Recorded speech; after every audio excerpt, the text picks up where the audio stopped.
Esposa, tem sua vida destruída pela amante do marido que tira tudo dela.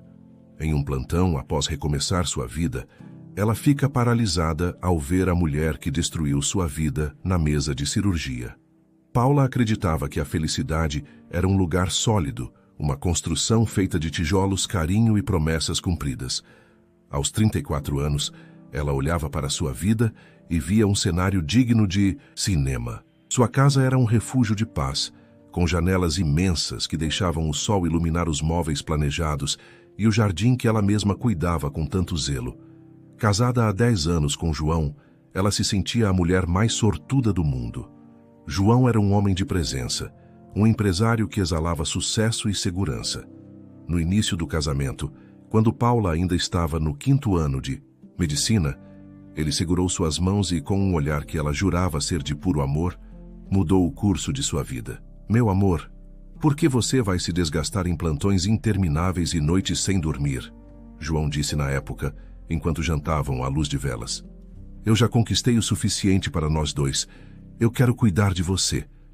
Quero que você seja a rainha do nosso lar, sem as olheiras e o estresse de um hospital. Paula hesitou. Ela amava a medicina, mas amava João ainda mais. Ela acreditou que abrir mão de sua carreira era o maior gesto de prova de amor que poderia oferecer. E assim o fez. Abandonou os livros, os estágios e o sonho do estetoscópio para se tornar o alicerce de João. Durante uma década, ela foi a esposa perfeita. Organizava jantares para os sócios dele. Mantinha a casa impecável e estava sempre pronta com um sorriso quando ele chegava cansado. Tudo parecia perfeito, até aquela tarde de quinta-feira. Paula deveria estar longe, cuidando de sua mãe, que morava em outra localidade e estava passando por problemas de saúde. No entanto, um pressentimento estranho e a melhora repentina da mãe a fizeram pegar a estrada mais cedo. Ela queria fazer uma surpresa para João. Comprou as flores favoritas dele e planejava um jantar especial. Ao abrir a porta principal, o silêncio da casa parecia pesado. Mas, ao caminhar pelo corredor, ela ouviu risadas. Não eram risadas de amigos ou de algum programa de televisão. Eram risadas íntimas, carregadas de uma cumplicidade que fez o sangue de Paula gelar. Quando entrou na sala, o buquê de flores caiu de suas mãos. João estava sentado no sofá, relaxado, com uma taça de vinho na mão. Ao lado dele, usando o roupão de seda que Paula havia ganhado de aniversário, estava uma mulher mais jovem, de olhar afiado e sorriso vitorioso. João? A voz de Paula saiu como um sussurro quebrado. O que está acontecendo aqui? João não se assustou. Ele nem sequer se deu ao trabalho de se levantar. Olhou para o relógio de pulso e soltou um suspiro de tédio. Você sempre teve um péssimo hábito de chegar antes da hora, Paula, ele disse, com uma frieza que a atingiu como um soco no estômago. Quem é essa mulher? Por que ela está vestindo a minha roupa? Paula deu um passo à frente, as mãos tremendo. A mulher, ao lado de João, Renata, levantou-se com elegância. Ela ajeitou o roupão e olhou para Paula de cima a baixo, com um desprezo mal disfarçado. Essa mulher tem nome, querida. Eu sou Renata, e para o seu governo, sou a advogada que ajudou o João a organizar tudo o que você está prestes a perder. Paula olhou para o marido, esperando que ele desmentisse aquilo, que dissesse que era uma brincadeira de mau gosto, mas João apenas deu um gole no vinho. Renata e eu estamos juntos há 3 anos, Paula. 3 anos em que ela foi minha parceira de verdade, não apenas alguém que gasta meu dinheiro com cortinas e jantares. Ela é inteligente, ambiciosa. Ela me ajuda a crescer. 3 anos, Paula sentiu o mundo girar. E o nosso casamento? E as promessas? Eu abandonei a minha vida por você, João. Eu deixei a medicina porque você me pediu. João finalmente se levantou, caminhando até ela. Mas não havia abraço, apenas uma distância intransponível. Você deixou porque quis. Foi sua escolha ser uma sombra. E agora, a sombra não é mais necessária. Eu já entrei com o divórcio. Na verdade, Renata entrou por mim. Eu vou lutar por cada centavo. Paula gritou, a raiva finalmente superando o choque. Eu ajudei você a construir tudo isso. Renata soltou uma risada cristalina e cruel. Ela caminhou até a mesa de centro e pegou uma pasta de documentos. Lutar com o quê, Paula? Você se lembra de todos aqueles documentos que assinou ao longo dos anos? Burocracia da empresa, o João dizia. E você, como uma boa e obediente esposa, assinava sem ler. Você abriu mão de tudo. A casa, os carros, os investimentos, tudo está blindado. No papel você não tem nada. Você é apenas uma hóspede que ficou tempo demais. Paula sentiu as pernas falharem e se apoiou no batente da porta. Ela lembrou-se das vezes em que assinou papéis no escritório de João, confiando cegamente no homem que dizia tegê-la. Ele havia planejado sua ruína financeira enquanto ela preparava o café da manhã. Saiam da minha casa, Paula sussurrou, as lágrimas transbordando. Você não entendeu, não é? João disse, colocando a taça na mesa. Esta não é a sua casa.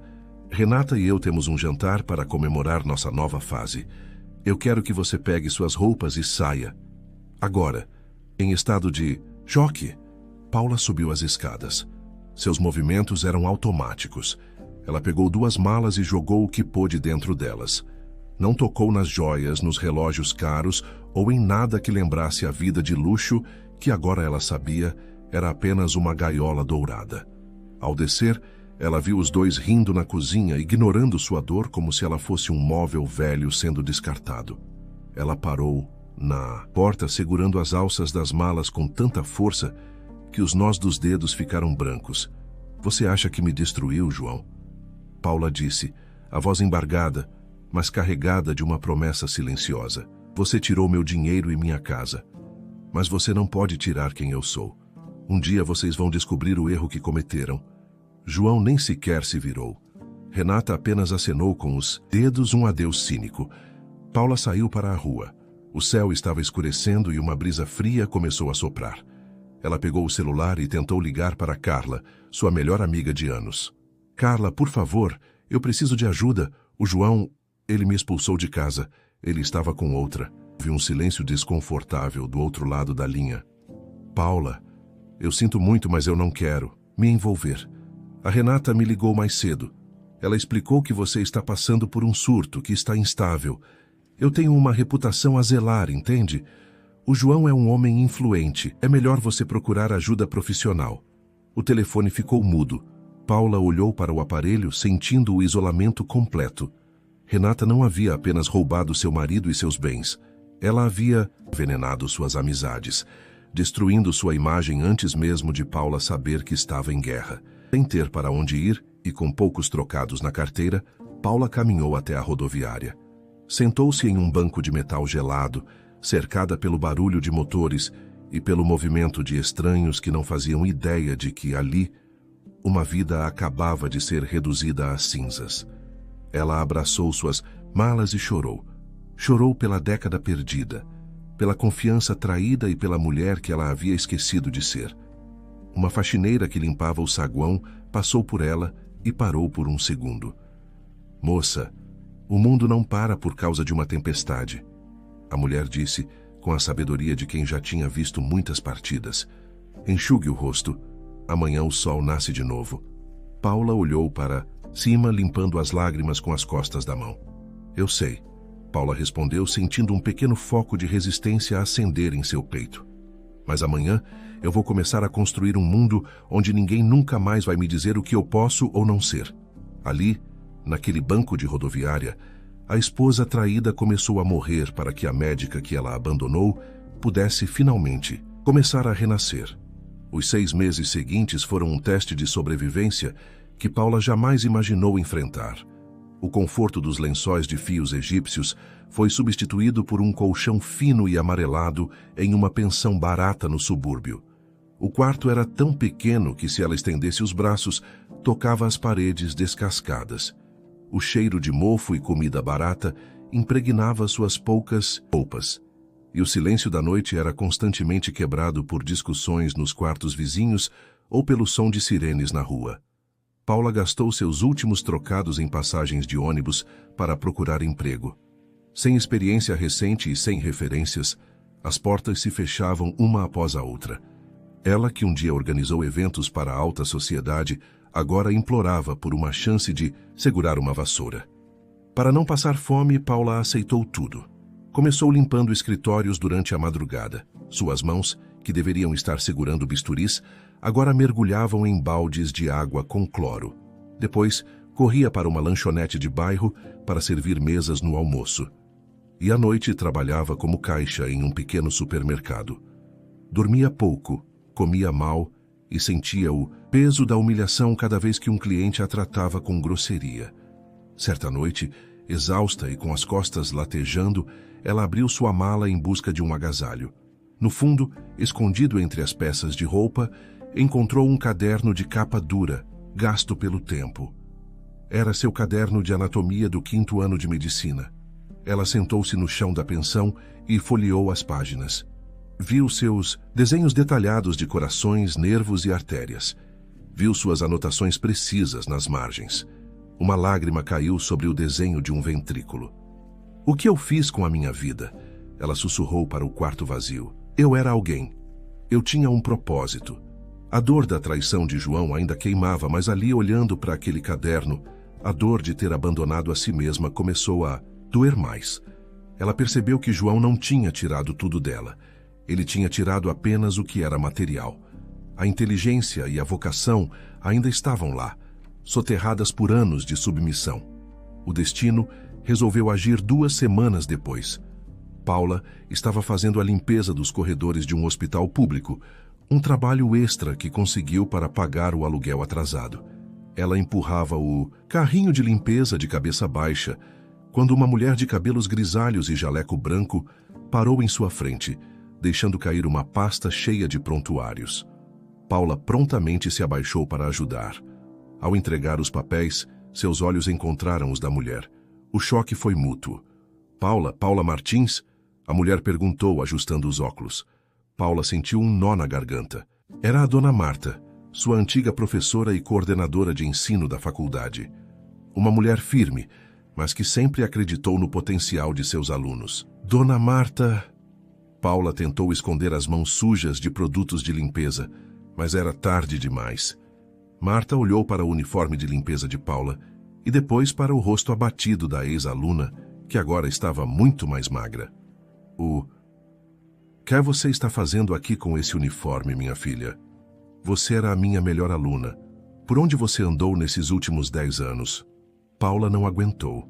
A barreira que ela construiu para não desmoronar ruiu diante do olhar bondoso da professora.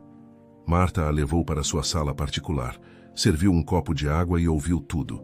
Ouviu sobre o casamento, sobre o pedido de João para ela parar de estudar, sobre a traição planejada e sobre como ela foi jogada na rua sem nada. Dona Marta ouvia tudo em silêncio, mas seus olhos brilhavam de indignação. Quando Paula terminou de falar, a professora se levantou e caminhou até ela. Paula, escute bem o que vou te dizer. O mundo está cheio de pessoas como esse seu ex-marido, que tentam apagar o brilho dos outros para se sentirem maiores. Mas o conhecimento é a única coisa que ninguém pode te roubar. Mas faz 10 anos, Dona Marta. Paula soluçou. Eu esqueci como se faz um diagnóstico. Eu não tenho dinheiro nem para o ônibus, quanto mais para uma faculdade de medicina. Eu perdi o meu tempo. Tempo não se perde, se vive. Marta disse, segurando as mãos de Paula com firmeza. Conhecimento se recupera, técnica se reaprende. Mas a alma de médica que eu vi em você 10 anos atrás, essa não morre. Você nasceu para isso. Marta explicou que existiam programas de reingresso para alunos que abandonaram o curso por motivos de força maior. Ela prometeu ajudar Paula com a burocracia, com bolsas de estudo e até com livros doados. Você vai ter que trabalhar o dobro, Paula. Vai ter que estudar de madrugada e limpar chão de dia. Vai ser a aluna mais velha da turma e vai ouvir comentários maldosos. Você está pronta para isso? Paula olhou para suas mãos calejadas. Lembrou-se do sorriso de Renata em sua sala e do desprezo de João. Mas, acima de tudo, lembrou-se da sensação de salvar uma vida durante seus antigos estágios. Eu estou pronta, Paula disse com uma voz que não ouvia em si mesma há muito tempo. Eu não quero nada que venha deles. Eu quero o que é meu por direito, a minha carreira. E assim começou a jornada mais difícil da vida de Paula. Aos 35 anos, ela voltou para a sala de aula. Era de fato a tia da turma. Enquanto os jovens de 20 anos reclamavam do cansaço, Paula chegava na aula depois de ter limpado escritórios desde as 4 da manhã. Ela sentava na primeira fileira, devorando cada palavra dos professores. Havia noites em que ela dormia em cima dos livros, exausta, mas feliz. O dinheiro era contado para o pão e o café, mas cada nota alta em uma prova era como uma medalha de honra. Seus colegas começaram a notar que a mulher silenciosa do fundo da sala sabia mais do que todos eles juntos. Sua maturidade a tornava uma estudante impecável. No final do primeiro ano de volta, Dona Marta a chamou em sua sala. "Veja isso, Paula", disse a professora, entregando uma folha. Era o resultado da prova de patologia. Paula tinha tirado a nota máxima, a única da turma. "Eu sabia", Marta sorriu. "A Fênix está começando a voar." Paula saiu daquela sala e caminhou pelo corredor do hospital-escola. Ela não era mais a mulher invisível com o carrinho de limpeza. Ela era a estudante de medicina que todos respeitavam. Ela olhou para o próprio reflexo no vidro de uma janela e pela primeira vez em anos ela se reconheceu. A vida de luxo de João e Renata parecia uma memória desbotada e sem importância. Paula estava construindo algo real, algo que era só dela. 8 anos. Para muitos, 8 anos é apenas um intervalo de tempo, mas para Paula foi uma vida inteira de reconstrução. 8 anos de noites em claro, de mãos mergulhadas em livros de medicina e de pés cansados após turnos duplos entre o estudo e o trabalho. A mulher que um dia chorou desesperada em um banco de rodoviária havia ficado para trás, guardada em uma gaveta da memória como um lembrete de sua própria força. Agora, aos 43 anos, ela não era mais a esposa de alguém. Ela era a doutora Paula, uma das cirurgiãs de emergência mais respeitadas do maior hospital da região. Sua presença nos corredores trazia calma para a equipe. Sua voz firme e doce ao mesmo tempo era o último som que muitos pacientes ouviam antes da anestesia, sentindo que estavam em boas mãos. Paula agora morava em um apartamento pequeno, mas que era o seu santuário. Cada móvel ali tinha sido comprado com o suor do seu próprio trabalho. Não havia roupões de seda luxuosos, mas havia a paz de saber que ninguém poderia expulsá-la dali. "Doutora Paula, o café está pronto e a sala de trauma já foi limpa", disse Pedro, um enfermeiro jovem e dedicado que trabalhava com ela há 2 anos. Paula sorriu, aceitando a caneca de café. Pedro era mais do que um colega. Era alguém que trazia leveza para sua rotina exaustiva. Via entre eles uma admiração mútua, que às vezes parecia caminhar para algo mais. Embora Paula ainda mantivesse um escudo em volta de seu coração. "Obrigada, Pedro. Parece que a noite será longa hoje, não é?" Paula comentou, olhando pela janela do hospital para as luzes da cidade. "Sempre é longa para quem salva vidas, Paula, mas você faz parecer fácil." Pedro respondeu com um brilho nos olhos que ela fingiu não notar. O rádio da emergência interrompeu a conversa. Um chamado urgente. "Atenção, equipe de trauma. Vítima de acidente automobilístico grave a caminho. Mulher, aproximadamente 40 anos, colisão frontal de alta energia, pressão arterial instável, sinais de hemorragia interna maciça. Tempo estimado de chegada: 3 minutos. Imediatamente, o modo profissional de Paula foi ativado. Ela deixou o café de lado e caminhou para o centro da sala de emergência, calçando as luvas e ajustando a máscara. "Pedro, prepare 4 bolsas de sangue e chame a anestesia. Quero a equipe de monitoramento pronta", ela ordenou, sua voz ecoando com autoridade. As portas duplas da emergência se abriram com estrondo. Os paramédicos entraram correndo, empurrando a maca enquanto faziam manobras de ressuscitação. Havia sangue por todo lado. O som dos monitores apitando em desespero criava um ambiente de tensão absoluta. "Paciente inconsciente, múltiplas fraturas, trauma abdominal fechado", gritou o paramédico. Paula se aproximou da maca para iniciar a avaliação primária. Ela precisava agir rápido, mas, quando suas mãos tocaram o corpo da paciente, e ela afastou os cabelos ensanguentados do rosto da mulher para verificar a resposta pupilar, O mundo ao seu redor pareceu parar. O ar sumiu de seus pulmões. A mulher na maca, lutando pela vida entre tubos e gases ensanguentadas, era Renata. A mesma Renata que, 8 anos antes, usava seu roupão e ria de sua ruína. A mulher que havia planejado cada detalhe para deixá-la sem nada. O rosto, embora agora marcado por cortes e pálido pela perda de sangue, ainda era o mesmo que assombrou os pesadelos de Paula por muito tempo. Por um segundo que pareceu uma eternidade, Paula ficou paralisada. As lembranças voltaram como uma enxurrada. O cheiro do perfume de Renata na sua sala, a voz fria de João dizendo que ela não servia mais, o frio da rodoviária. A mulher que destruiu sua vida estava ali, sob seu poder, dependendo inteiramente de suas mãos para continuar, respirando. Doutora, Pedro chamou, estranhando a hesitação de Paula. A pressão dela está caindo. Ela está entrando em choque. O que fazemos? A equipe inteira olhava para Paula esperando uma ordem. O silêncio na sala era ensurdecedor, quebrado apenas pelo bip frenético do monitor cardíaco. Uma parte de Paula, aquela ferida e humilhada, sentiu um tremor interno. Mas então, ela olhou para o estetoscópio em seu pescoço e para o distintivo em seu jaleco. Ela se lembrou de Dona Marta, de todas as noites estudando e do juramento que fez. Eu não sou como eles, ela pensou. Ela está com uma hemorragia no baço. Paula gritou, sua voz voltando com uma força renovada. Vamos para o centro cirúrgico agora. Não temos tempo a perder. Doutora, a senhora está bem? Suas mãos estão tremendo. Pedro sussurrou enquanto corriam pelo corredor empurrando a maca. Eu estou ótima, Pedro. Eu sou uma médica e essa mulher é uma paciente. Nada mais importa agora. No centro cirúrgico, sob as luzes fortes e o som rítmico dos aparelhos, Paula iniciou o procedimento. O ambiente era de foco absoluto.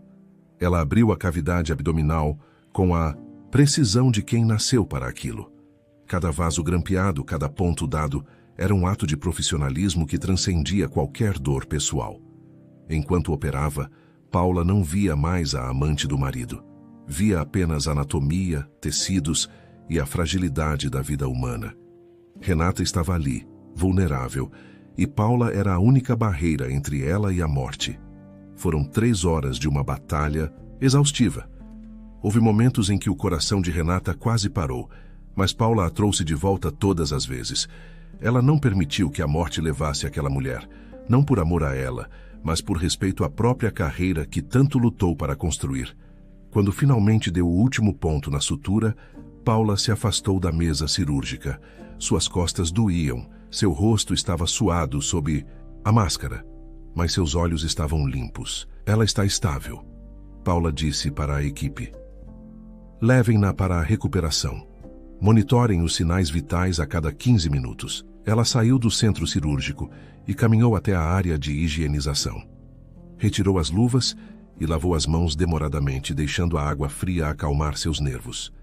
Pedro apareceu na porta, observando-a em silêncio, por um momento. Você foi incrível lá dentro, Paula. Aquela cirurgia foi uma obra de arte, mas eu vi o seu rosto quando a maca chegou. Você a conhece, não conhece? Paula enxugou as mãos e olhou para Pedro. A transparência nos olhos dele a fez baixar a guarda. Sim, Pedro, eu a conheço.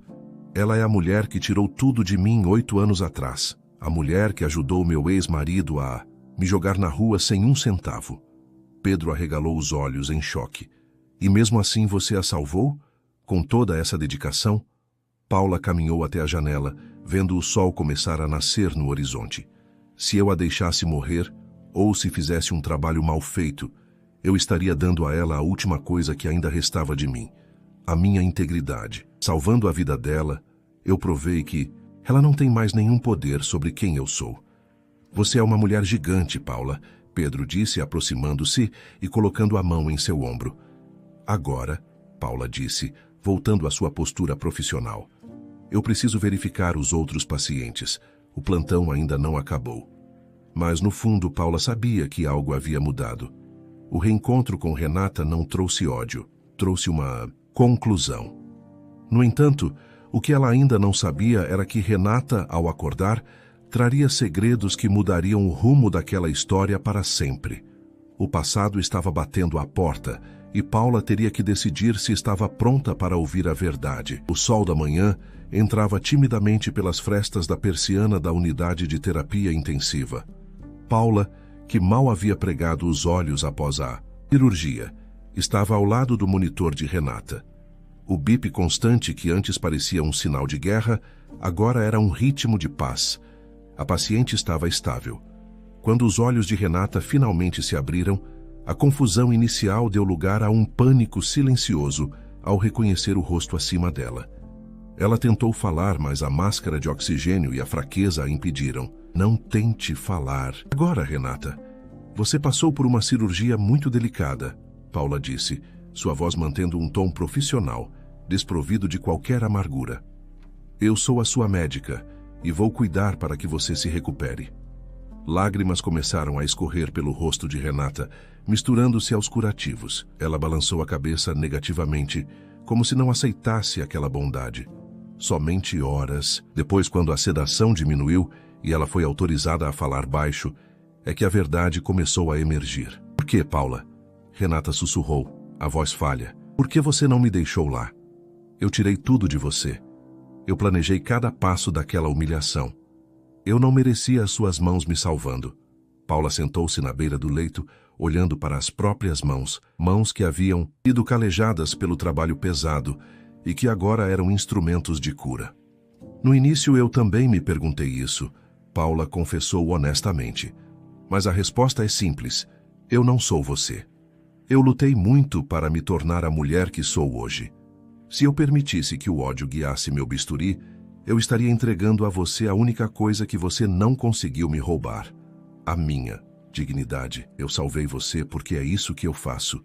Eu salvo vidas, não importa de quem sejam. Renata fechou os olhos, soluçando baixinho. O João, ele fez comigo o que fizemos com você. Renata revelou, e as palavras saíram como um veneno que ela precisava expelir. 2 anos depois que você saiu daquela casa, ele encontrou outra pessoa. Uma mulher mais nova, mais fácil de manipular.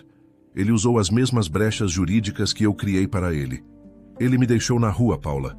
Ele me jogou fora como se eu fosse um objeto que perdeu a utilidade. Paula ouviu em silêncio. Não sentiu alegria pelo sofrimento alheio, apenas uma profunda tristeza por ver como aquele ciclo de destruição continuava. Eu passei os últimos anos tentando sobreviver, continuou. Renata, mas eu fui inteligente. Eu sabia do que ele era capaz. Durante o tempo em que fui advogada das empresas dele, eu guardei provas. Eu tenho uma pasta digital com todos os registros de fraude, de lavagem de dinheiro e de documentos falsificados que ele me obrigou a assinar. Eu ia usar isso para chantageá-lo, para ter minha vida de volta. Mas agora, vendo você aqui, eu quero fazer o que é certo. Renata pediu que Paula pegasse seu celular, que estava guardado na bolsa de pertences.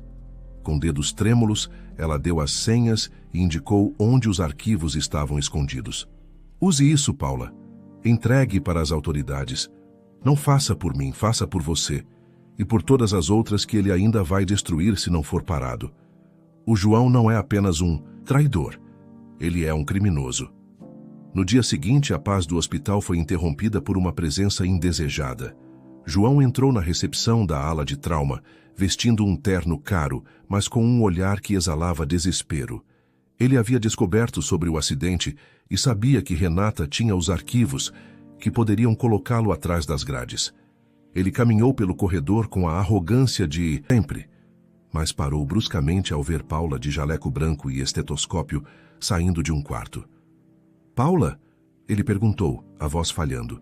O que você está fazendo aqui vestida assim? Onde está a Renata? Eu preciso falar com ela agora. Paula cruzou os braços, sentindo uma calma absoluta.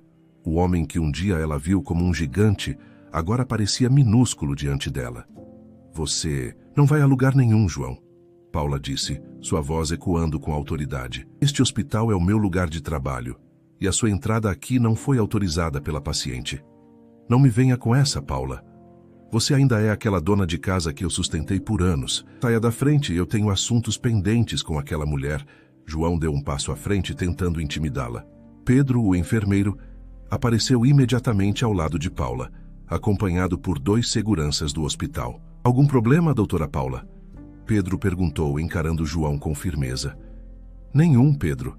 Apenas um visitante que se perdeu. Paula respondeu calmamente. João, o tempo em que você mandava na minha vida e nas minhas decisões acabou há 10 anos. Eu não sou mais aquela mulher. Eu sou a doutora Paula, chefe da equipe de trauma. E se você não sair agora por conta própria, os seguranças vão acompanhá-lo até a delegacia que fica logo na esquina. João olhou ao redor, percebendo que não tinha mais aliados, nem poder, nem influência naquele ambiente. Ele viu nos olhos de Paula algo que nunca tinha visto antes, uma força inabalável. Você vai se arrepender disso, ele rosnou antes de dar as costas e sair apressado. Mas João não sabia que naquele mesmo momento as autoridades já estavam analisando os arquivos enviados por Paula. O império de mentiras que ele construiu estava desmoronando mais rápido do que ele poderia imaginar. A justiça estava a caminho, não por desejo de maldade, mas como consequência natural de seus próprios atos. Semanas depois, Renata recebeu alta. Ela decidiu mudar de vida longe dali, buscando reparação pelos seus erros em um trabalho voluntário. João, por sua vez, teve seus bens bloqueados e enfrentaria um longo processo criminal. Paula estava na varanda de seu apartamento tomando um chá com Dona Marta.